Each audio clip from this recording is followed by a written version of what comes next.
Honestly, I'm a fan of audio that it feels like an audio documentary. Okay. The formal podcast where you're sitting on couches with, you've got your Diet Coke or your water, and it's very formal. I find that to be sort of suffocating creatively. I think to feel comfortable, we're in a space like we are now. We're actually at SLAMDANCE here at the Treasure Mountain Inn in Park City, Utah. And then we have like a real conversation. Right. So I'm that's with you. Yeah. That's So good. Let's do that. Let's have one of those. Yeah, let's do that. All right, are you ready to slam dance? Welcome to the Film Threat Podcast. I am Chris Gore. We are reporting from Park City, Utah, which, yes, okay, admittedly, a bunch of our coverage is from Sundance. But if you are not aware of SlamDance, in its 25th year. It was founded 25 years ago. And this is, it's always been a personal favorite festival of mine. It's the punk rock real film festival. It's first-time filmmakers getting a taste of what it's like to come to a festival and, see their film projected in front of an audience. And it's a very intimate setting with the Treasure Mountain Inn. It's always been a personal favorite of mine. I've listed it in my Ultimate Film Festival Survival Guide. And I am proud and honored to speak to Peter Baxter, one of the founders, and the guy who runs SlamDance. Wait, I don't know what your formal title is currently. Well, you've actually now done it. I mean, that was a great description of SlamDance. Thanks so much. Right. So I'm known as the chief bottle washer. Right. And a co-founder and president. But I've been running SlamDance since a long, long, long time ago. But I also... And I really enjoy doing that. Yes. Right, because that's what it's all about. Yeah. You've got to love what you do. Well, what's amazing about SlamDance is how supportive the festival is of its filmmakers. And, I was just talking to some of the Film Threat guys before we started recording this, that so many filmmakers have had movies here. I mean, Steven Soderbergh has a film here this year. Christopher Nolan, his first feature, Following, played here. I believe I was on a panel with him that year, and then the following year he had a movie at Sundance. What's amazing about SlamDance is that sense of community and sort of filmmakers getting their first glimpse into what the world of indie film is like. I find the environment that you guys create to be very supportive. So how have you continued to do that after 25 years? Yeah. Well, firstly, through naivety. If we'd known then what we know now, I don't know whether SlamDance actually would still be around. But, just going back to the first year, and you can kind of see this as part one of SlamDance. And, a wild bunch of filmmakers who didn't get their films into Sundance decided to come together instead of walking away into the sunset and to support one another.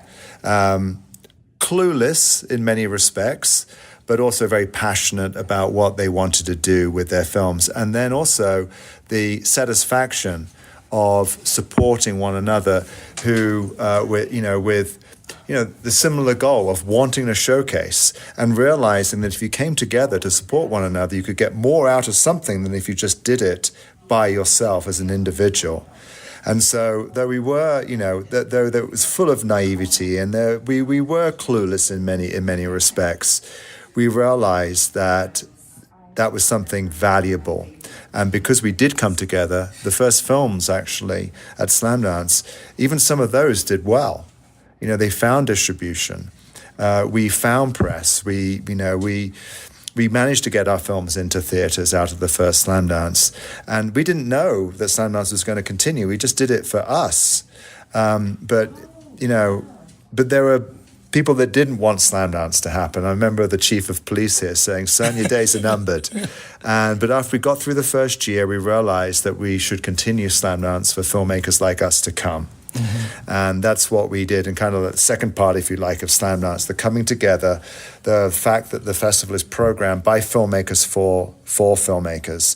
So instead of four white blokes, mm-hmm. Deciding the films that were going to be in the next SlamDance, mm-hmm. It was sort of natural progression, natural development, if you like, of inviting then the community to come in and be a part of it by programming and supporting the next group of filmmakers. And that's what we started to develop, and that's what we continue to do. Submission numbers went up, and as you're saying, we began to find success as an artist-led community. And as you're saying, this is the first This is the first festival where Chris Nolan played his film with Following. Same with Anthony and Joe Russo with Pieces. And then, of course, another alumni who was not a first-time filmmaker, but we showed his film Schizopolis, Steven Soderbergh. He saw the Russo brothers at the festival and gave them the opportunity of making their next feature, which helped really launch their careers. And what are the Russo brothers? What are the movies that people might know that they've done? Well, the Avengers. Yeah, the Avengers. Oh, yes, the Avengers. That's right. Infinity War and the upcoming Endgame. Yeah. And, there was an entertainment lawyer actually who called us one day and said, hey, I've just done this survey. You may not know this, but I've been looking at all of these festivals who claim that they have, their alumni have made fortunes at the box office because of what, happened at the festival. I said, do you know you come out number one? And I said, what are you talking about? And he said, look, your filmmakers that first showed their work, they've now gone on to earn over $17 billion at the box office. So that shows you a power of what an artist-led community can do. But part of actually the third part, if you like, of SLAMDANCE is this. I think more important than discovery and dollars is the fact that over time, as an artist-led community throughout the year, we've been able to support and nurture, develop artists that in the end has been able to sustain, careers. And that is something which I think generally the movie industry really struggles with. It likes to take the low-hanging fruit. It likes to find the instant success. And few actually, not all the time, some do, but generally speaking, very few take the time to nurture and develop artists, and it takes time. Steven Soderbergh is obviously a great example of how he's nurtured SLAMDANCE alumni like Anthony and Joe, Greg Mottola with the Day Trippers in the first film. And the King of Kong played here. Yes, it did, yeah, and even Chris Nolan. Not many people know this, but Steven said, you really should meet Chris Nolan to make Insomnia. And is this coming together, whether it's a phone call or whether it's development notes on a screenplay or whether it's more active than that and active participation in producing the film? That's how SLAMDANCE has grown over time as a year-round organization supporting these artists. And now, correct me if I'm wrong, but didn't Christopher Nolan meet his producing partner and wife here? Am I wrong about that, or did they? Could correct me if I'm wrong on this. Well, Emma. Yeah. So they actually met in England. Oh, okay. And she at the time was working at Working Title, and together they made Following over a course of many weekends, and then they came and they settled in the United States. But they were together when Following was made. But I remember Emma kind of gave Chris a kick up the backside because you know what it's like at SLAMDANCE. As a good producer should, a good kick up at the backside every now and again. A dose of reality is really important. But how we support one another and how we promote a SLAMDANCE and the kind of the punk rock spirit here, the DIY ethos is, you've made your film, but now also you've got to go out and promote it. And you've got to put yourself out there. You've got to be really, you've got to be really vocal and have a very clear direction about who you are and your film and what it means. And that's the spirit of SLAMDANCE. And Chris was sort of somewhat reticent and shy in going out to promote his film. And we got him together, because the first film, the first screening he had, it wasn't full. The second one was. But that was thanks to Emma. And he said, we got to go out and do what they're saying here. We got to go out and promote our film in Park City. And it's moments like that could make the difference. Yeah, well, I mean, you do all of that, but there's a lot of other things that you do. You have a SLAMDANCE screening series in Los Angeles. I've attended several of those at the ArcLight cinemas. And then in addition, a lot of the panels are very filmmaker focused. There's a panel series that you're putting on that specifically addresses the kinds of questions that would only really be relevant to filmmakers, things like film financing, legal issues. Can you talk a little bit about that?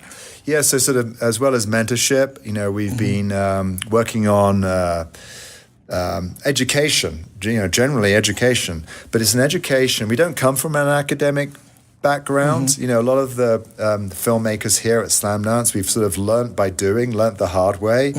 And in doing so, we've sort of realized that wow, if I only knew that, before I made that mistake. And so once again, as a community, we were sharing those experiences from alumni who have gone through those times, and especially I think for young filmmakers who are just coming out of film school. The real world, what it's really like to work. After leaving university can be really daunting, and now suddenly the filmmaker feels alone. They feel isolated. So what we've been doing over the last 3 years now is we've been developing this what we call a polytechnic program. It's free, and it's a very sort of hands-on, practical guide, education, if you like, of how to sustain your career.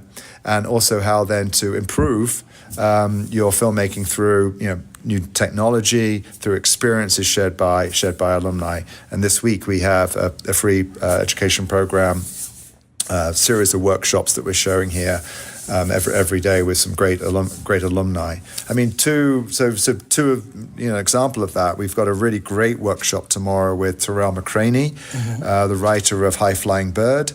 And Moonlight. He wrote the play Moonlight that the film is based on, and then you mean the Oscar-winning Best Picture? Yeah, and then Andrew Hevier as well, who is the producer, who's on our jury this year. And the roots of that film are very much involved in micro-budget filmmaking. And they're from Miami, and we love the fact that they're from, a region like, Florida, which is up and coming. And there's so many places in the United States right now that sort of have this burgeoning talent. And we love that sort of localized filmmaking. Again, it's about being, inclusive. A lot of people think, if you're not in Los Angeles or New York, you can't succeed. Not at all. I mean, we accept filmmakers from all over the world. And so they're going to share those micro-budget moments that they had together, their experiences, their collaboration. And so that's a really sort of example of what, a SLAMDANCE workshop, I think, can do for our, do for people that are coming to Park City. And it's free. And there are not many things free in Park City. That's true. We've learned that. Well, a couple things that really impressed me about SLAMDANCE. One, technically speaking, it's more difficult to get a film into SLAMDANCE than Sundance in terms of the number of submissions, the number of screening slots. So when you have your program put together, it really is the cream of the crop of lo-fi films, first-time indie filmmakers. But in addition, I've been coming to Park City since '96, so I missed the first couple SLAMDANCE film festivals. But when I came here and we just sort of, I've seen things grow since the 90s, as have you, and we've seen this town explode into the circus that is now Main Street and the lounges that, there's a Dropbox lounge. Dropbox has a lounge. But it's just incredible to me that SLAMDANCE has remained at the sort of what it is, like its core, like it hasn't lost the soul, where I kind of feel like some events that could be, I would compare it to, say, San Diego Comic-Con, which I think is a victim of its own success.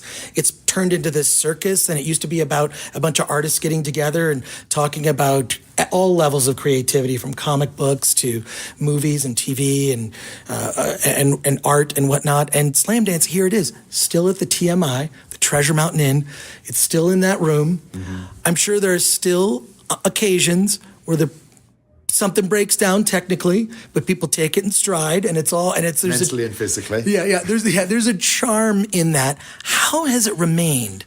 Whereas other organizations, I'm not going to name names, that have kind of lost the soul of their original mission. And I feel like it's hard for me to even think off the top of my head of an organization that is that's 25 years plus old, that still remains to its core values and still is going strong like SLAMDANCE. I just don't know how you have done that. Is it the fact that you have remained consistent, that other people like Paul Rackman or Dan Mervish and Margot Gerber, like people that have been like such a support system to everybody here? Is it because they're still involved? Like, what's your secret, Peter Baxter? Well, we haven't sold out. Right. Yeah. And we've changed, but we haven't changed direction. And we've focused that. And it goes back to the community. So, yeah, I've been at SLAMDANCE since the beginning, and you know, like, it's interesting you bring up Margot Gerber, because there's been lots of people like Margot over the years that have supported and given to SLAMDANCE of themselves because they believe in the community, they believe in those artists. And so really everything is kept in check by those filmmakers who come back as programmers. My vote, if you were programming, you would have one vote too. Mm-hmm. No one has any more power over voting a film into the SLAMDANCE than anybody else. It's a level playing field. And I think that's essential for artists to know that are submitting to us, that they have a shot and it's open. And as an organization, I think it's essential that everybody knows that they can, you know, they can talk up a film, they can feel passionate about it, but they also have to share that experience with every other programmer. So this year we had 191 programmers looking at all of our films. So Alina, my festival manager, has done an incredible job in managing all of that. So it's a group of really like-minded people who come together, you know, to do SLAMDANCE, and you know, talk about that direction. It has become more focused as the years have gone on, but it's done so around this community. And you know what I mean exactly by that is that with our year-round activities, it's all about supporting the emerging artist, and now we're able to do that in more ways than we could when we first started. That's thanks to sponsors who now buy in to what we believe in, our own system. It's our system. It's our way. Mm-hmm. And no, I like this system of one person getting one vote. This should be, some countries should like adopt that. That would be great if like there was a vote and the vote mattered. Like that would be. I'm sorry, I just did. And you know the other thing too, which is that we've battled celebrity culture. Right. So. What, you know, I think you're referring to, you know, perhaps a number of other film festivals which embrace celebrity culture. Right. And of course, when that happens, there's the possibility of, you know, corporate sponsorship in large numbers, because when you do an ad buy, you're looking at the metrics. Yeah. I mean, you know this very, very well. Oh, no. I know. I mean, it really is. But you see, like, you definitely see strategically the thinking that went into certain films getting programmed.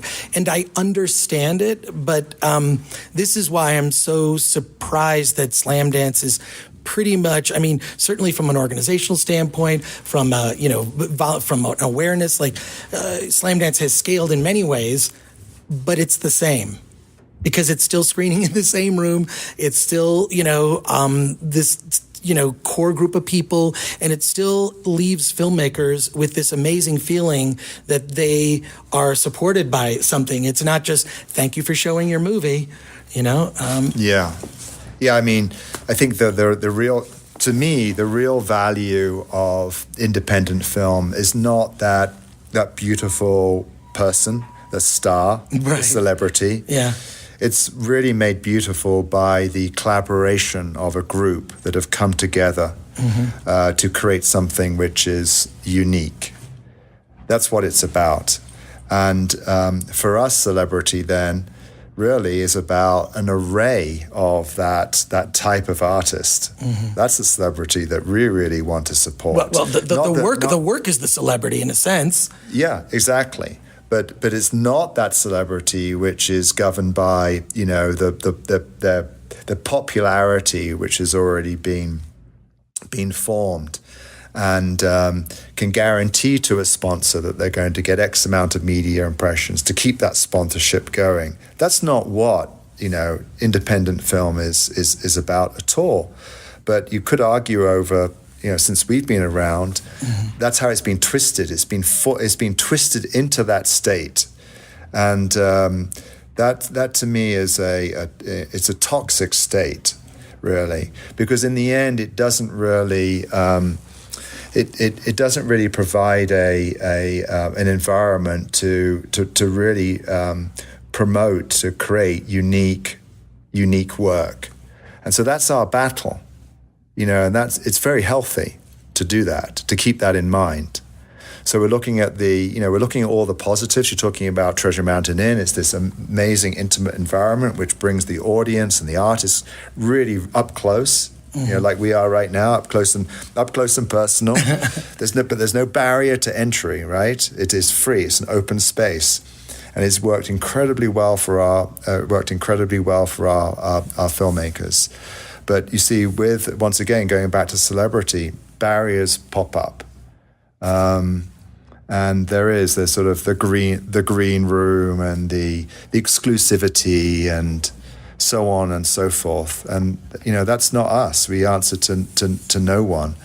No one calls the shots at SLAMDANCE except for those programmers that come in every year who've been at the festival before to give back to the community. This is why I think actually, Film Thread has covered SLAMDANCE for so many years, just because of not only the discoveries that are here, but that attitude.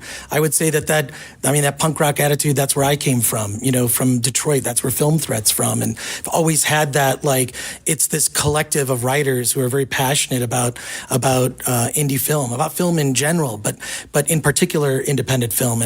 And what you guys have provided is just this incredible resource for filmmakers and also these discoveries. We actually are going to talk to some filmmakers after this, but I want to ask you, if I could ask you one question, or how about this? If you were going to give advice to a filmmaker right now who's listening to this, and you had it's sort of like, this is the one thing you need to know, is there a way to kind of crystallize from your perspective? Peter, you're a filmmaker yourself. You've been doing SLAMDANCE for God, since the beginning.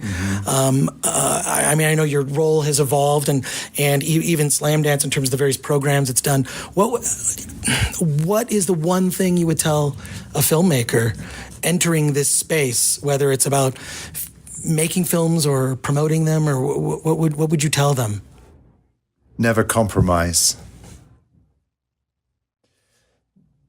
You may be struggling with a vision, a story that you have, and thinking, well, this is no good. I thought yesterday this is a great idea, and now I think it's a terrible idea. But don't compromise with that original idea that you had. And though it may not work out the first time or the second time, and though you may think that you failed at it, embrace that failure and learn to improve and to craft that so that it becomes better the next time. And when you do that, that's when you begin to create unique work. That's when you begin to shine. And I think that over the years at SLAMDANCE, those filmmakers that end up doing the best are those filmmakers that have not compromised. They have followed their own vision. And it doesn't come easily. It doesn't come overnight. It takes time. It takes nurturing. And therefore, it's really important to be open then to other filmmakers who are critiquing your work, and to take that on, but also at the same time, stay true to your own vision. So never compromise. Well, Peter Baxter, thank you for talking to us here. We're gonna go talk to some SLAMDANCE filmmakers. Thank you again. Great. Good. Thank you, Chris. It's great to see you. It's always great to see you. It's so funny. The other thing too is that, I think actually 96 was your first. We may not have met in 96, but I remember seeing Film Threat in 96. Yeah. And I remember feeling like, wow, a media outlet, a distribution is interested in what we're doing, and it was it was a great experience, because it felt there's your phone. You got to see. But it was a point of validation, right? And you need all those. You need those, and it's step by step.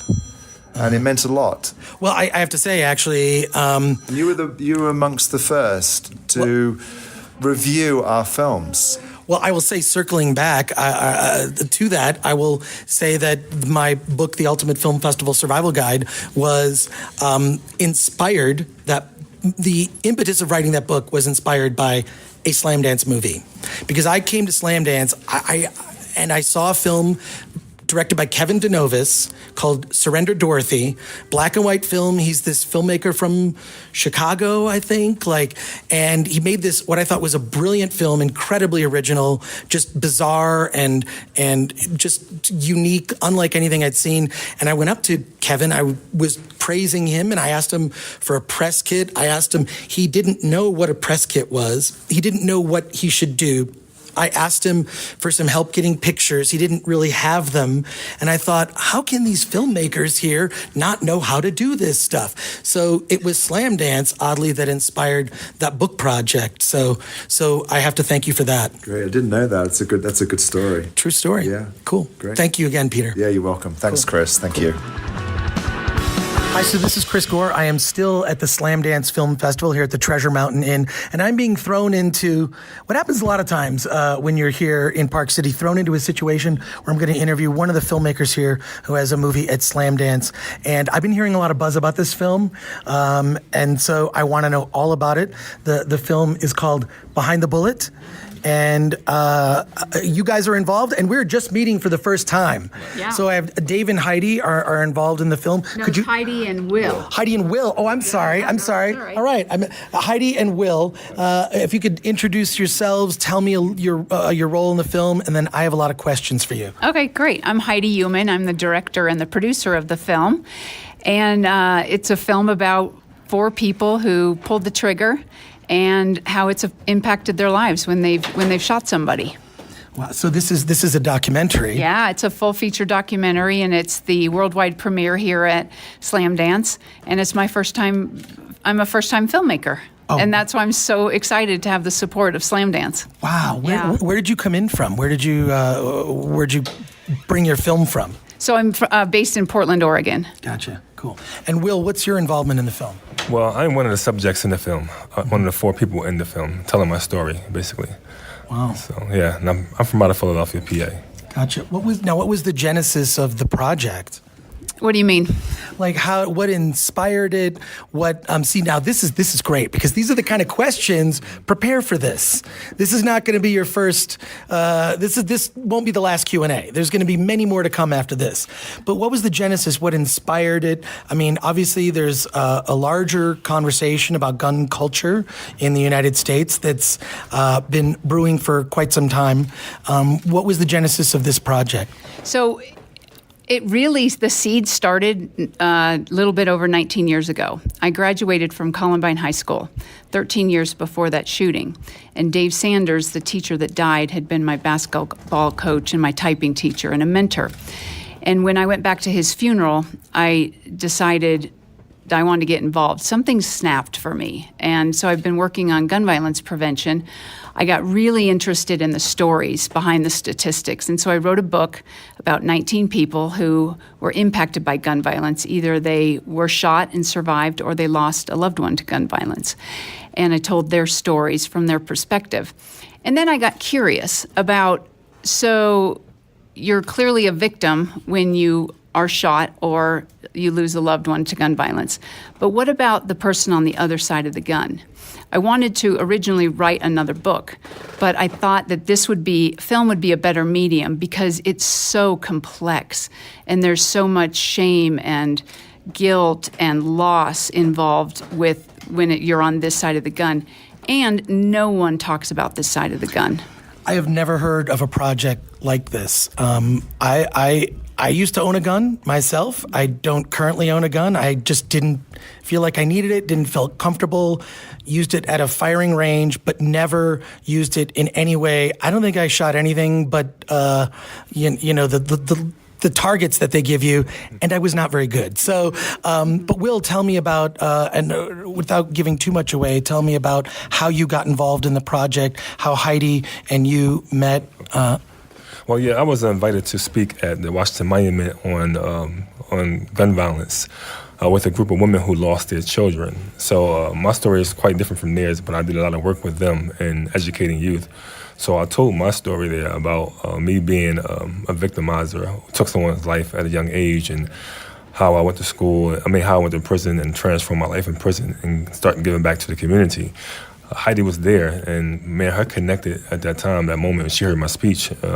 She wanted to have a conversation, and the conversation was surrounded by my story again. Also, and she was telling me about what she was doing, her project, her book, and what she was looking forward to do as far as bringing stories like mine to the forefront. Again, so we connected, and 2 years later after that, we connected again, and I kept calling her up. What's going on? What's up? Project? Persistent. Yes, and then. We finally got things rolling, and now we're here at SLAMDANCE, So in a sense, you've also been involved in this realm of taking a look at gun violence, how it affects our society, and what the costs are. What is that experience like? It sounds like, this is a really interesting topic. I've never heard of a topic being covered this way at all.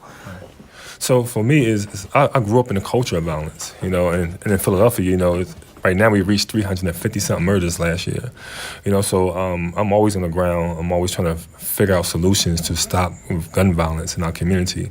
And I couldn't find out one of the main reasons is the same reason I had a gun, it's for protection of yourself, first and foremost.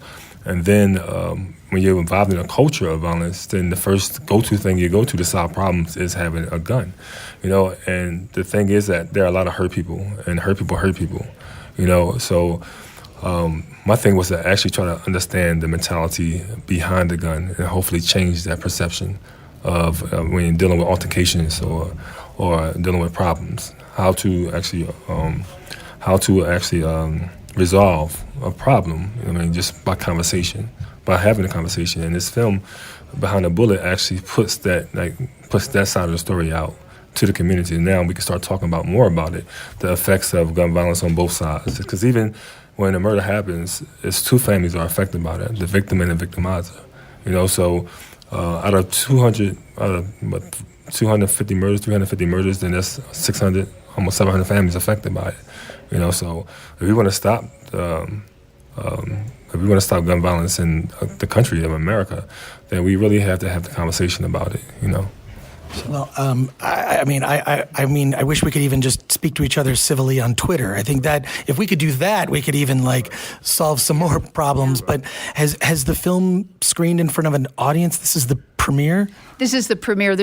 We did some test audiences when we were creating the film so that, I get so close to it, I can't see what's missing or what's confusing. And so we did that, and then a couple private screenings. And the response has been really positive. People are surprised that most gun violence films is very this is what you need to think, this is how you need to feel, this is good, this is bad, and then it tells you to call your congressperson at the end. So that is not this film. So if you're looking for answers, this is not your film. This is a film that shows the moral injury that happens, and it shows the complexity. So many times people are looking for those bumper sticker answers. This is not what this is, and we're never going to solve this problem when we're looking for the bumper sticker answers. Cool. Well, congratulations on the film premiering here at SLAMDANCE. I'm sure this is the beginning of a journey. This is right before your premiere. What do you want people to take away? You say this is not that type of. I feel like there have been the documentaries as you described, but this is a side of the issue that I don't think I've ever heard of being explored this way. I think what the film shows is the humanity of the situation. And as a gun violence prevention advocate that I've been doing for the last 19 years, I learned to have this empathy for people in a way that I hadn't before. And I think I'm hoping that people can follow suit by sort of being more empathetic and looking at situations from both sides. Because I think by calling somebody a good guy with a gun or a bad guy with a gun or a pro-gun, anti-gun, that's not helping the conversation. Yeah. Great. And where can people get more information about the film? So on behindthebulletfilm.com. Great. Will and Heidi, thank you so much for joining me today. And congratulations, you're about to premiere. Yeah. Thank you so much. Thank you. Great. All right. This is Chris Gore again from the Film Threat Podcast here at the 2019 SLAMDANCE Film Festival here in Park City, Utah, at the Treasure Mountain Inn, the TMI, which is funny because I was talking to a friend. When you say it's at the TMI, I think you're talking about something else. Yeah. Too much information. Yeah. And I'm here with the filmmakers behind Spiral Farm, which is premiering here at SLAMDANCE, and a lot of amazing things I have heard about this film. One is the talents of the director, Alec. Would you introduce yourself? Thank you. My name is Alec Tibaldi, and I'm the director of Spiral Farm. And Spiral Farm has the auspicious debut of Piper de Palma, which I know everyone is really excited about. I'm excited about it. Piper, welcome to the show. Hi, everyone. I'm very excited to be here. Tell me about what it was like to become attached to this project. Obviously, your father, Brian De Palma, he's an icon. Is a legend in the industry. Yeah. So people are going to be paying attention. Right. Does that have added pressure for you, or how does that make you feel with this? Well, that definitely, yes, it does add a lot of pressure because we're talking, it's fine. See, that's what I mean. Mistakes happen. Exactly. It's all a part of the process. Yeah. No, it does add a lot of pressure because I don't know if I'll ever be as great as my father. Granted, I'm pursuing acting and not directing at this very time. But I would like to be great.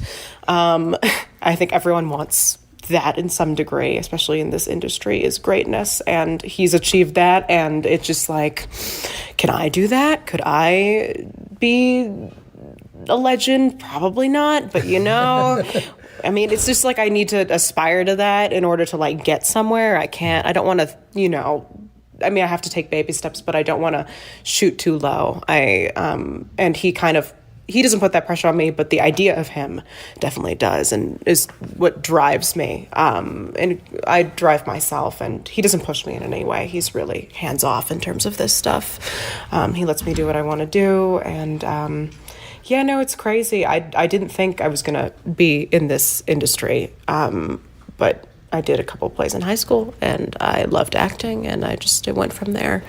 But in terms of working with Alec, I mean, we've been very close friends since I was in high school. We met serendipitously because I knew someone he knew, and they got us in touch, and we just kind of developed a friendship, and he needed someone to act in his first short, and I totally was down to do it. And since then, we've just been working together, and I'm so happy that we got to do this feature together. So this is, Alec, this is more than just, your feature directing debut. This is also sort of the collaboration and the culmination of your friendship with Piper. Can you tell me about that and tell me a little bit more about your first short and squeeze in. We're on a couch here that's close quarters, but it'll work. Piper and I worked really well together on our shorts. I had just moved to Los Angeles from New York. I was finishing up college. I wasn't majoring in film. I wasn't really sure what my direction was, but I was sort of interested in that world and met Piper and was super inspired by her. And then we made these 2 short films together, had a great working relationship. And I was sort of thinking of a longer piece for her. And what was nice about it was that, because we're friends and because I wrote this with her in mind, I would send her, drafts and ideas and summaries and just lots of little things, and we would talk about it, and she would give me feedback and notes.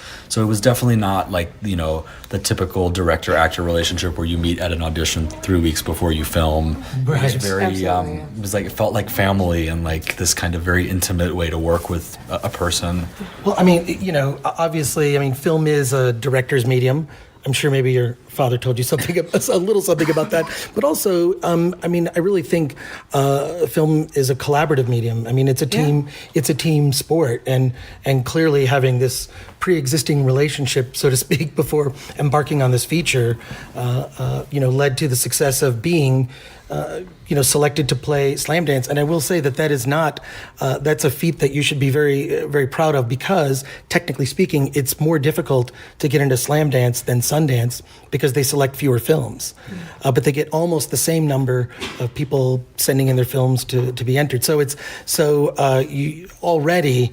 I did not know that. Yeah. No. That's awesome. No, truly, Yeah. it's harder to get into Slam Dance than Sundance. People do not know this. So I think that says a lot, So every work that Slam Dance is selecting is something very special in its own category. And also Slam Dance, I know, tends to have an affinity for choosing things that are original and don't really kind of fit a mold. So, taking off of that, since I have not seen the film, what can you tell me about it, and what can you tell the listeners of our show?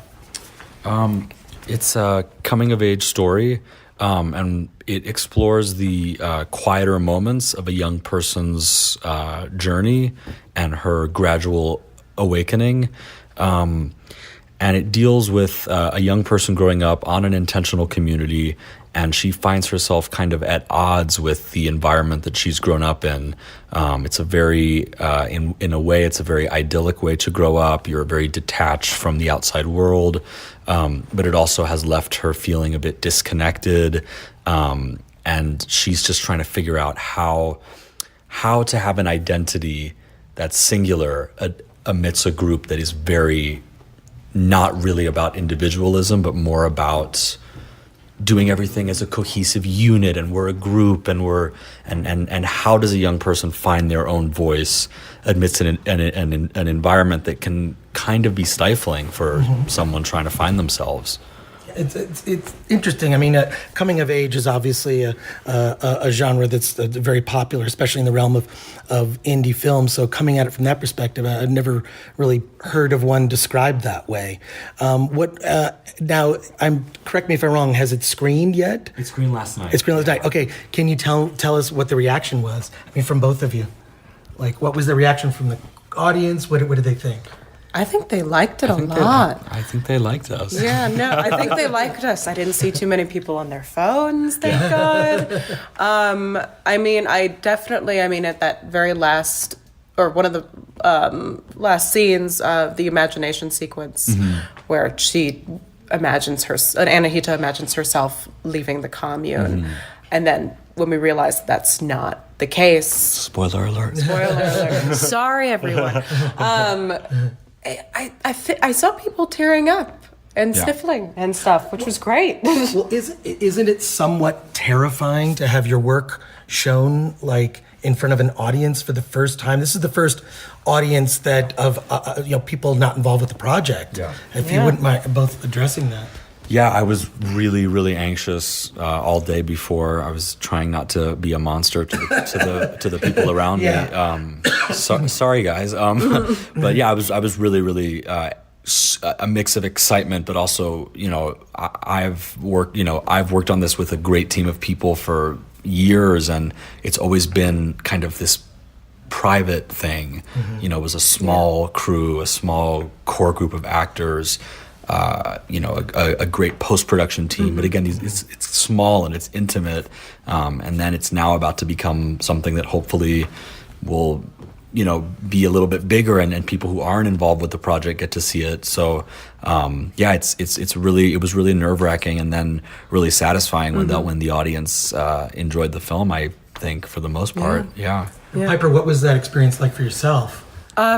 It was wild because it was. We haven't even talked about. I know because she hadn't seen the movie until last night. No, I had not seen it at all. Yeah, no. What did you think? I really loved it, and it was very strange because we shot the film out of order to see it cut in the way that was just like, oh, now it all makes sense. Like, oh, that happens then, and this happens then. But in terms of just like sitting down and watching it. It was really hard for me because I really just wanted to watch the movie and follow along with the story. And because I'm like basically every frame. Yeah. I couldn't stop watching myself, and I'm I can't separate myself from this and like what I'm doing and what I was thinking when I was doing that. And I want to watch it again so I can like take myself out of it and experience it as not me in the movie. Yeah. So it was hard to focus on story because it was like this is the first time you're seeing yourself. Because I'm very hypercritical of everything I do, and especially acting. And it was just like I need to take the attention off myself in order to fully appreciate what we did. Yeah. But it just like, watching it, I was so proud of all of us. Like, wow, we pulled this together, and it's super awesome. And it was just like, I wasn't bored. I was I was entertained the whole time, and I like wanted to know like what was going to happen, even though I knew. And I don't know, it was great. And I know this is like every independent filmmaker's story, but I don't know. I sometimes hear directors on like a $2 million movie being like, yeah, we like somehow pulled this together. Like, but like, we were really, really small, and like there were moments in the movie where many steps where we really didn't think this was going to happen. Yeah. And I know that happens at all levels, but for us it was like, very, That's why I feel that independent film is so inspiring, because yes, everyone says it, but not everyone does it. And this is not, it's not easy to say, well, I'm going to take my creative soul, bear it for strangers, and see if they like it and be judged by them. I don't know, like you're saying, I just think it's courageous to do that creatively. And also, Piper, you could definitely review movies if that was something that you were interested in. Because I love the review. You reviewed your own film and you gave it a good review. Yeah. I love it. And you two should do a podcast. You have really good chemistry, which is good for I think that you guys obviously it shows you work well together. You clearly you guys have that nonverbal thing going on, which is like what you need, right? Yeah. Not to be like super sappy, but like I think we really love each other, and we really care about each other as people. So then when it comes to collaborating, it's just coming from that place. And we can get like frustrated with each other, and like she won't step in the dirt today, or like I'm like grumpy, but like at the end of the day, it's like there is a lot of, we really care for each other on a level that's not even about the work. And it's funny because like the past basically year and a half, we've like not really been able to hang out as friends because Piper lives in New York, I live in LA, and when we do get together, it's like ADR or like talking about the movie, and like it's like our friendship has now kind of it's like all about the movie, and now that the movie's premiered, I'm like excited for us to just like go back to maybe just like hanging out without doing anything work-wise. I need that. Because I love working with you, because I love you as a person, and we're also very comfortable with each other. We really trust each other, and I needed that trust in order to really bear myself in front of the camera and like do things that I didn't really understand and weren't comfortable with. I mean, like, why do I have to wash my body with potatoes? I don't know. That didn't make the cut, but I fought over that. That was our big fight on set, washing myself with potato water. I did not want to do that, but it's just, thank God we're friends, because I wouldn't feel comfortable fighting you or like being like, wait, no, this doesn't make sense for this scene, and let me try something new, and then you telling me like, do this, and I'm like, okay, I will, I guess, but and I trust you and I will do it, and I think it all worked out. I think you really need a strong dynamic and chemistry with the people you work with to make really good work. Yeah. And another question. Oh wait, we invite our other actors? Jade is. Yeah. If she's willing to join, come on. Yes, join us on the couch here. Great. Hi, Jade, Chris, pleasure to meet you. Pleasure to meet you. Yeah, great. Now tell us about your work. How did you become involved in the project? Did you know Piper and Alec before this? I knew Alec. I had seen Piper and Alec's short, and then Alec and I have known each other for several years. Our families are friends. Our fathers are friends, both Italian. So we have this Italian American filmmaker connection. And Alec told me about that. He kept me abreast of the feature that he wanted to write kind of from the beginning. So I knew that I knew the idea was brainstorming with me, and he wanted me to be involved in some capacity. At first, I think as more of a peripheral character, but then very last minute, he asked me to join the project as in this more crucial role of Anahita's older sister, Sasha. And so I joined literally a couple weeks before we started shooting. And what was it like to see it with this audience last night? It was wonderful. It was wonderful. It was this was the latest edit I saw probably 7 months ago, the edit before this, and it really felt different. And the moment I realized that I was watching a different edit, I felt like I was seeing the film for the first time, and also color corrected and with the sound and everything really sealed. It was exciting. It was exciting to find humor in places that I didn't think there was any humor. It was exciting to feel really moved by it. I was genuinely, and I was really charmed by this, by the atmosphere of the place, and also just the genuine chemistry that all of us had.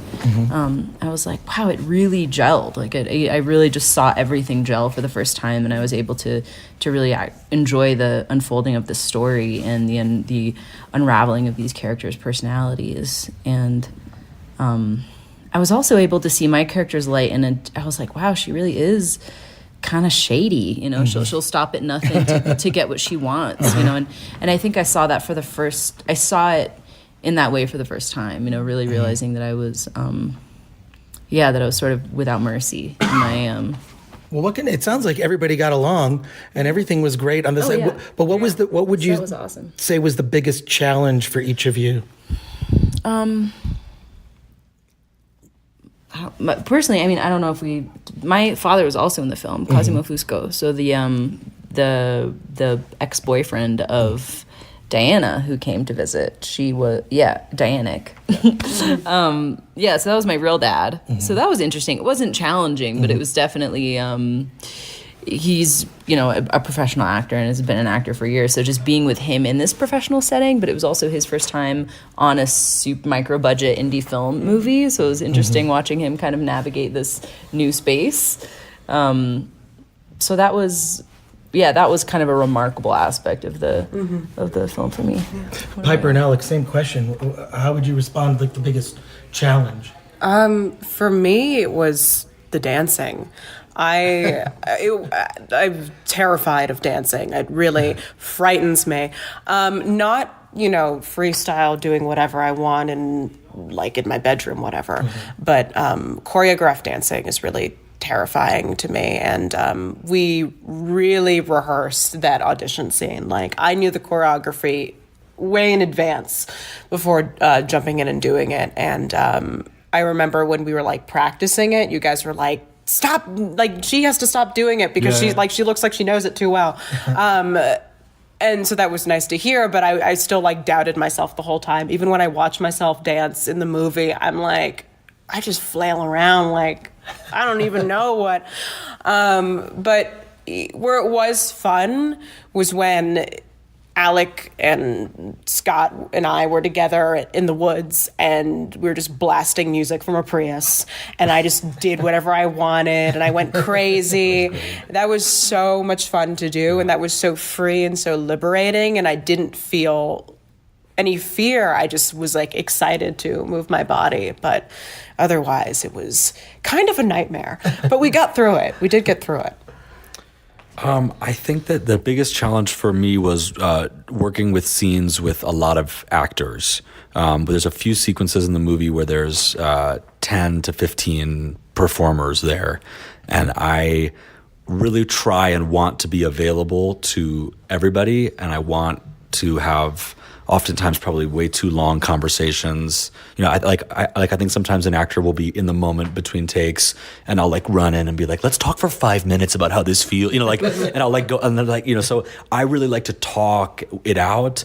And when you have that many people who are used to you being that available, then it just becomes like you just can't give yourself in that way to everybody, and then you feel like a failure before you've even said action. and then to stage it is always really stressful. The first AD brings in everybody, 15 people, and they're like, Alec, where should everybody go? And everyone is just looking at you, and you're like, and the DP's like, no, like the lighting there is wrong. Like, why'd you put her there? So yeah, large scenes I really don't enjoy them, and the second week was when we shot the more intimate scenes, which just like 2 or 3 characters, and that was where I was like super happy, and obviously still had challenges, but more manageable to me. Right. Well, I can't wait to see the film, Spiral Farm. Once now it's just premiered, but I know that there'll be other festival screenings, and I know it's going to come out at some point commercially. We don't have an answer to that yet, but do you what? Do you have some more? I just want to plug for all the Los Angelinos. There's a ArcLight Hollywood screening on February 12th, and I'll be there. I would love to invite everybody. And come meet me, come watch the movie. We'd love to have you. Okay, this is great. All right, because is that the Slam Dance screening series, is that correct? Yes, okay. Cinema Club. So everyone listening to this, the Slam Dance Cinema Club, they'll take some of the films from Slam Dance. It's at the ArcLight Hollywood on Sunset, probably my favorite movie theater in Los Angeles. On February 12th, there'll be a screening. So you'll go to slamdance.com, look up Cinema Club, and come to that screening. You'll be able to see Spiral Farm, and Alec will be there. Jade may be there, and Piper, perhaps you'll fly in from New York. I don't know. Fingers crossed. Fingers crossed. Thank you for being on the show. I cannot wait to see the film. I will be at that screening on February 12th. I cannot wait. And enjoy your time here in Park City. Thanks. Thank you so much. Thank you for having us. Thank you. Thank you.